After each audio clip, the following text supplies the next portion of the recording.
지금까지 말씀드린 물권 변동은 물권 전반에 걸친 물권 변동이었습니다. 이걸 우리가 이제 총론적인 부분이다 이렇게 말씀드릴 수가 있습니다. 이제 강론적인 부분은 개별적으로 이야기하자는 겁니다. 그러면 앞에서 제가 말씀드릴 때 민법에 8가지 물권이 나와 있는데 그 중에서 한 가지를 빼버린다 그랬습니다. 질권을 빼버린다. 왜냐? 시험 범위가 아니기 때문에 동산에만 적용되기 때문에 그래서 빼버립니다. 그러면 7가지가 되겠네요. 그래서 우선 우리가 물권 강론 그래 봅시다. 7가지를 말씀드리는데 순서대로 점유권, 소유권, 지상권, 지역권, 전세권, 그리고 유치권, 저당권을 차례로 말씀드리되 이번 강좌는 점유권 첫 번째 강좌가 되겠습니다. 제55강입니다. 예고 말씀대로 점유권 시작하겠습니다. 먼저 점유라는 말이 어려운 말인데요. 점유는 물건을 사실상으로 지배하는 상태를 점유라고 얘기를 합니다. 그러면 여기서 물건을 사실상 지배한다 했기 때문에 소유자가 점유자일 때가 있습니다. 지금 내가 입고 있는 옷 그리고 내가 타고 온 자동차를 회사 주차장에 파킹해 놓고 올라와서 강의를 합니다. 이랬을 때 그 자동차도 내가 점유하는 겁니다. 내가 권리자로서 소유자로서. 그런데 예를 들어서 갑은 남의 아파트를 빌려서 거기서 살고 있다면은 소유자 아니지만은 임차권자로서 점유를 하는 겁니다.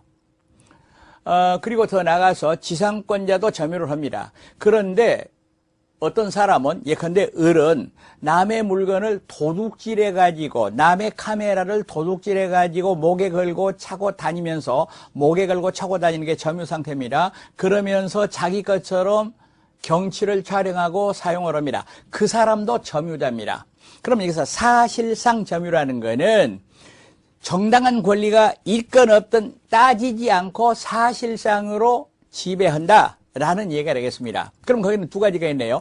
정당한 권리를 가진 사람도 있고 예를 들어서 소유자, 임차권자, 지상권자처럼 전혀 권리가 없는 사람도 있고 예를 들어서 도둑 또는 임대차 기간이 다 끝났는데도 집주인이 비워달라고 하는데도 개기고 안 나가는 사람, 이런 사람은 정당한 권리가 없으면서도 점유를 가지고 있습니다. 여기서 제가 자꾸 정당한 권리 그랬는데요. 물권의 종류 분류할 때는 이 정당한 권리를 본권 그렇게 말합니다. 그런데 이 점유가 있으면 민법은 일종의 물권인 점유권을 인정을 해요. 점유, 이것이 그러니까 요건이고 점유권이 효과고 이렇게 우리가 얘기할 수가 있다는 얘기입니다. 그럼 이렇게 되겠네요. 도둑놈이 남의 물건을 훔쳐가지고 남의 카메라를 찍고 다닙니다. 그런데 예를 들어서 얘기할 때 제2의 도둑이 와서 그 카메라를 뺏으려고 그러면은 자기 거 아니니까 뺏길 수밖에 없냐. 그렇지 않습니다. 그 도둑하고 격투를 해가지고 물리칠 수가 있습니다. 이거를 점유보호 청구권이라고 말하는데 도둑의 점유는 정당한 점유가 아닌데도 불구하고 점유권이 인정된다는 얘기입니다. 다시 물건에 대한 사실상의 지배 점유를 법률 요건으로 해서 법률 효과가 생기게 돼 있는데 이런 제도를 전부 다 합쳐가지고 우리가 점유제도라고 얘기를 한다는 거죠. 그러면 점유권과 점유의 성립이랬는데요. 여기서 점유가 성립하면 그로부터 점유권이 생겨납니다. 즉 점유제도입니다. 이랬을 때 민법 규정을 보았더니 민법은 이렇게 정리를 하고 있습니다. 물건을 사실상으로 지배하는 그런 상태를 가리켜서 점유라고 하더라 입니다. 여기서 사실상 지배라는 것은 법률상 지배 아니다. 다시 말하면 본권이 있든지 없든지 상관없이 지배하는 경우가 될 것이다 이 말입니다. 그러나 여기서 사실상의 지배는 어느 정도의 계속성이 있어야 돼요. 계속성. 흔히 우리가 이렇게 말하죠. 공원에 가서 오후에 벤치에 앉아 있다. 그러면 벤치에 앉은 사람이 그 벤치의 점유자라고 볼 수 있는가? 그렇지 않다. 이런 얘기죠.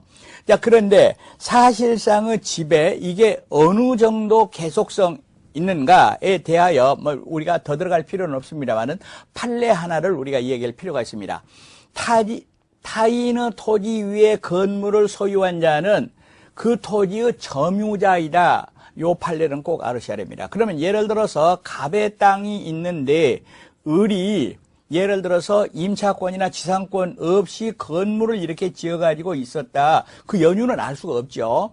그랬을 때는 을은 이 건물 점유 말고 이 토지에 대한 점유자이다. 그 말입니다. 만약에 이게 이제 20년 이상 평원, 공연, 자주점유가 계속됐다면은 취득세 문제가 생기는 겁니다. 다시 건물은 소유이지만은 그 건물을 소유할 그 땅을 아무런 권한이 없다 하더라도 토지를 점유하는 상태다라는 거 알아두시기 바라겠습니다.